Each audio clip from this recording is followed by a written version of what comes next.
Bonjour et bienvenue. Aujourd'hui, on va regarder de plus près un document assez interpellant. Il s'intitule Appel au Sud, l'engagement pour le changement au Cameroun. Oui, une déclaration qui date du 18 juin 2025 et qui est signée par plusieurs personnalités camerounaises. Exactement. Et notre but, c'est de décrypter ensemble le message principal. Un message adressé spécifiquement aux populations de la région du sud du Cameroun. La région d'origine du président Paul Biya, c'est important de le souligner. Surtout dans le contexte d'une échéance électorale qui est mentionnée pour octobre 2025 dans ce texte. Tout à fait. Le document, en fait, appelle très clairement à un changement, après 43 ans de pouvoir du régime actuel. Bon, alors allons voir ce qu'il y a dedans, plus en détail. Dès le début, on sent que le choix posé est assez tranché, on peut dire. Oui, c'est ça. Le document met les habitants du Sud face à une alternative présentée comme cruciale. Hmm. Soit le silence, la passivité, ce qu'il qualifie d'irresponsable, Hmm. soit s'engager activement pour ce qu'il appelle un grand changement politique. Et il va même plus loin en affirmant que le précédent changement, celui de 1992, n'aurait finalement pas tant bénéficié que ça à la majorité des habitants du Sud. C'est un point fort, oui. Et pour justifier cet appel au changement, le texte énumère toute une série de raisons très concrètes. Oui, et c'est ça qui est assez fascinant. La critique est sévère. Même si on parle de la région d'origine du président, il y a des exemples précis. Comme quoi, par exemple? L'état des routes, catastrophique selon le texte. Il cite Eboloa Akom Kribi ou encore Sangmelima Oveng, des axes visiblement importants. Ah oui, Il mentionne aussi le manque d'électricité dans certaines localités, depuis l'indépendance carrément. d'accord. Il y a aussi cette histoire du comice agropastoral des Baulois, c'est ça? Exactement. Un grand événement qui, normalement, devait apporter du développement, mais d'après le document, les retombées seraient minimes. Des infrastructures promises mais jamais finies, c'est ça? Plus de 10 ans après. Voilà.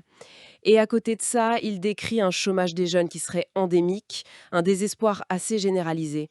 Un tableau plutôt sombre, en effet. Et c'est sur la base de ce bilan très critique que le document s'attaque à une idée reçue. Oui, l'idée que le Sud soutiendrait Paul Biya juste parce qu'il vient de là, de manière quasi automatique. C'est là que ça devient, je trouve, particulièrement direct. Le texte qualifie cette idée de mensonge. Voire d'insulte ou d'aliénation, pour reprendre leurs termes. Il décrit un président qui serait devenu distant, froid même, sans contact réel avec ses populations.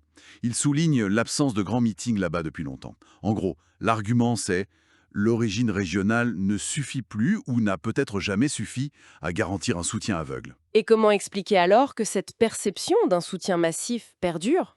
Le texte a une réponse là-dessus. Oui, il accuse ce qu'il nomme des élites impopulaires fabriquées par le régime. Fabriqué, c'est-à-dire Des ministres, des directeurs généraux, peut-être même certains chefs traditionnels, qui seraient, selon le texte, coupés de la base, mais qui propageraient cette idée d'un soutien total. et comment. Notamment par la fraude électorale, d'après la déclaration, pour afficher des scores très élevés, mais jugés artificiels, fantasmés.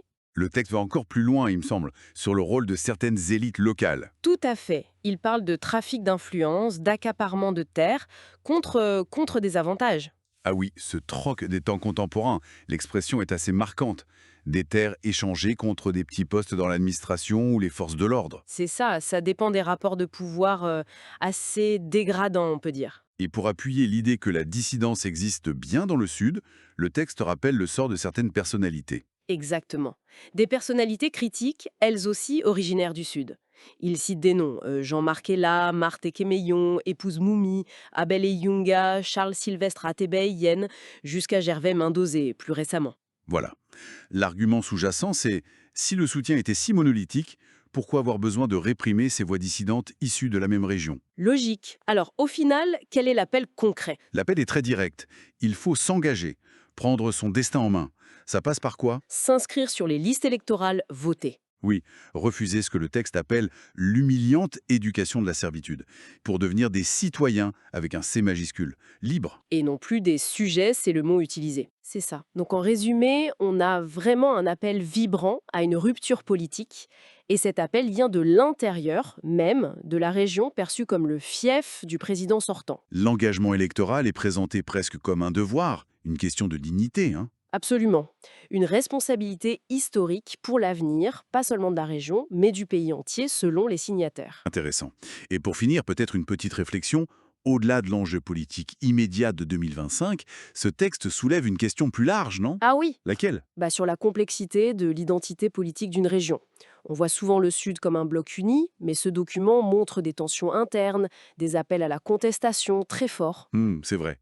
Qu'est-ce que ça implique, cette tentative de briser une image de loyauté, presque monolithique, construite sur des décennies? Voilà. Ça laisse à réfléchir sur la manière dont les identités politiques régionales se construisent et parfois se déconstruisent. Une question à méditer.